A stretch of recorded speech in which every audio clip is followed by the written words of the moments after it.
काँग्रेस नेते शरद पवारांच्या भेटीला गेलेत। पृथ्वीराज चव्हाण, नाना पटोले, बाळासाहेब थोरात हे शरद पवारांच्या भेटीला गेलेत। काँग्रेस नेते सिल्वर ओकवर दाखल झालेत। महाविकास आघाडीच्या जागा वाटपाच्या मुद्द्यावर ही भेट असल्याचं सूत्रांची माहिती मिळते। काँग्रेस नेते आता शरद पवारांच्या भेटीला गेलेत। अनेक महत्त्वाचे नेते शरद पवारांच्या सिल्वर ओक या निवासस्थानी दाखल झालेत आणि जागा वाटपाच्या मुद्द्यावर ही भेट असल्याचं सूत्रांकडून कळतंय। अधिकची माहिती घेऊयात आमचे प्रतिनिधी सचिन गाड यांच्याकडून। सचिन, काँग्रेसचे अतिशय महत्त्वाचे नेते शरद पवारांच्या भेटीला गेलेत, नेमकी भेट कशा संदर्भात आहे?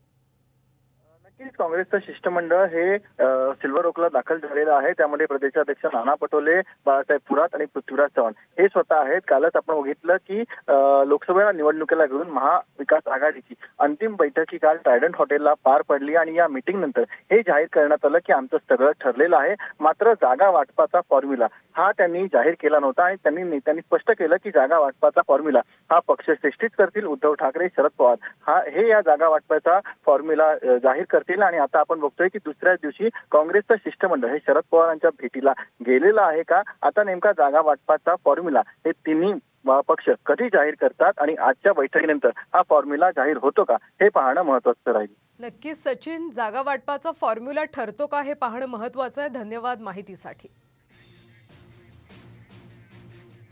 तर महाविकास आघाडीच्या कालच्या बैठकीत काही जागांवर एकमत झाल्याची माहिती मिळते, मात्र 8 जागांवर तिढा कायम असल्याचं कळतंय। हॉटेल ट्रायडंट मध्ये काल महाविकास आघाडीची जागा वाटपाबाबतची शेवटची बैठक पार पडली।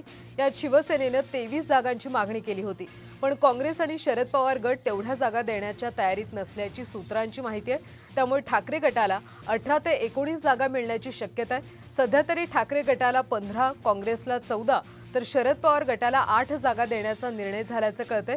8 जागांसाठी तिढा अजूनही कायम आहे। या जागांबाबत पुढचा निर्णय राष्ट्रवादीचे अध्यक्ष शरद पवार, शिवसेना ठाकरे गटाचे पक्षप्रमुख उद्धव ठाकरे आणि काँग्रेस अध्यक्ष मल्लिकार्जुन खरगे यांच्या 2 दिवसांमध्ये अंतिम बैठक होणार आहे आणि त्यात हा निर्णय घेतला जाण्याची शक्यता आहे।